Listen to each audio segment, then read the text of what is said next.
nke bụ Igbo soso ofu ife na-agbagwojuru anya n'afa niile a na-akpọ Igbo ma akpọọ gị Oil River ma akpọọ gị Biafra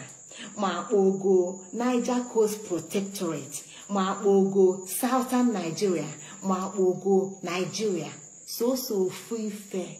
bụ soso ofu ife ị ga-eji aka maka na onye abụ nke ịbụ Igbo. Ndị ọzọ niile bụ ife onye ọzọ ji kọwaa ọ bụrụ ife ịma gbasara onwe ọ nke akpata na ịkpọta nna anyị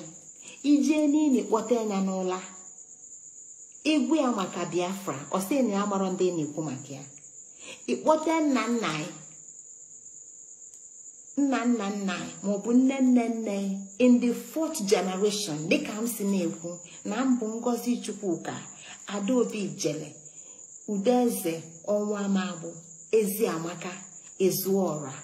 Mkpọ Ezuora Nsi Ezuora na abụ m onye Biafra ọ marọ ife m na-akọ maka na ife o ji mara onwe bụ Igbo. Mkpọ Ezuora si a na mbụ onye Oil River ọ marọ ife m na-akọ maka na ife ejumali abi ife ojumala onwe bụ Igbo. Mkpọ Ezuora si a na mbụ onye Niger Coast Protectorate ọ marọ ife m na-akọ ọ marọ mgbosi elu Niger Coast Protectorate ife ọma bụ na ya analụgokwa anyị Igbo. Mkpọ Ezuora si a na m si na ya elu Nigeria ọ marọ ife a na-akọ maka na ife ojumala onwe bụ Igbo. Ife ndị a niile mkpọrọ bụ ife mmadụ mapadolo amapado